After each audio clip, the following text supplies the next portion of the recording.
What power does an emperor truly have when he disobeys his own laws?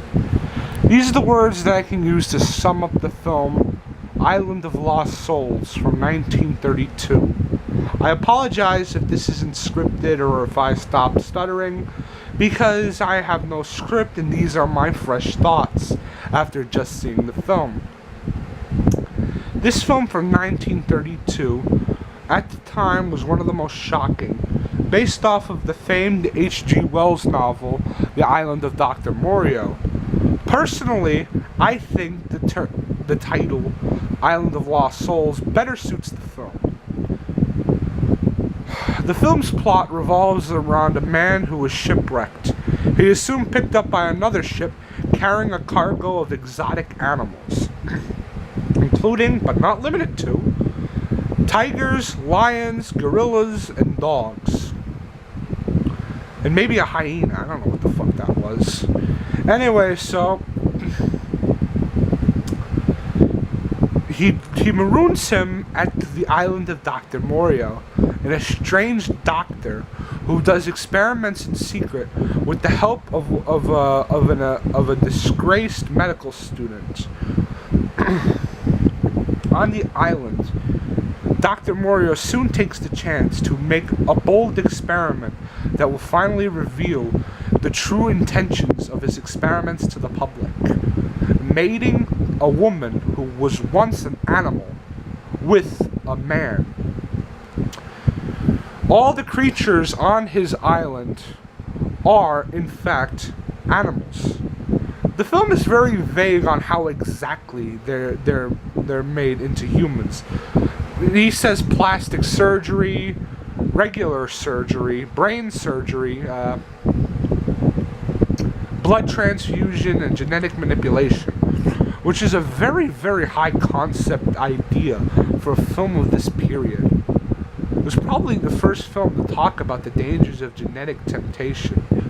And I also can't help but feel that, at least in this film's portrayal of Dr. Moreau, he might be a little, if not unintentionally, reminiscent of a slave master on a plantation. But that's a topic for another video, and one that I am totally unprepared to talk about. So anyway, on the island, the girl starts to get close to him, and I must say, the actress's mannerisms, hold on, let me see if I can find it. I'm recording off my TV. Is very good as the Panther Woman. She's very good. Her mannerisms are wonderful. As Catherine Buke is very great. She really seems like kind of like a small child, very naive. Her mannerisms is like she's just trying to talk, and the makeup really accentuates what she's talking about. She's you'll know if you see the movie. And I'm sorry I can't get better images, but I don't want to get copyrighted or anything. But anyway, so they soon discover the people who are living on the island, and that they fear him as if he's God, which to them he is. Charles Laughton plays the titular mad scientist. He is great, very classy, very, very manipulative, and his voice could get scary.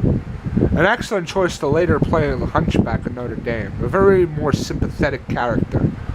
Might I say, for some reason, when it's daylight, the suits are very reflective, and the cinematography is very good for a movie of this time, though I must admit, the sound design is very poor, especially towards the end, and there's some choppy editing.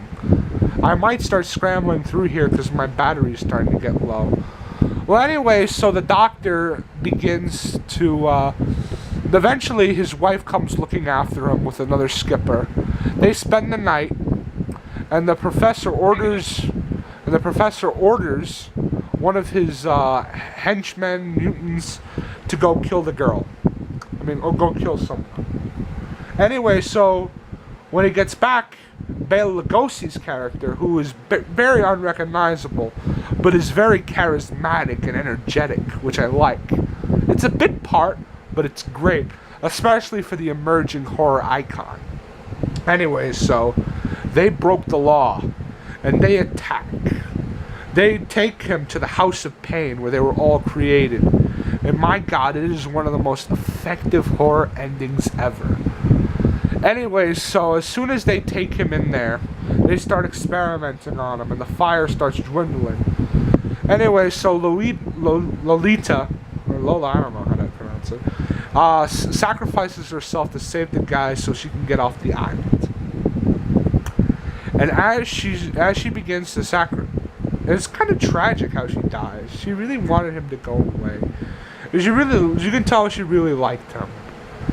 Anyway, so they leave the island, and it says, and it's probably one of the most iconic ending movie words ever, despite not knowing where it's from. Don't look back. This film is great.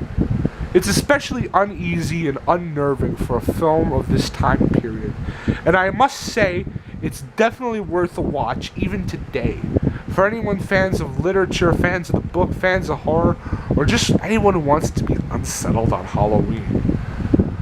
It's a quality production by Paramount, later owned by Universal. I definitely recommend finding this movie and watching it. It gets my solid seal of 9 out of 10 stars, a point reducted for choppy sound editing and straight up editing. But it's still a worthy movie. And remember, what is the law? This has been Elijah Bleckman's Halloween Hall of Horror. I'll see you on the next review.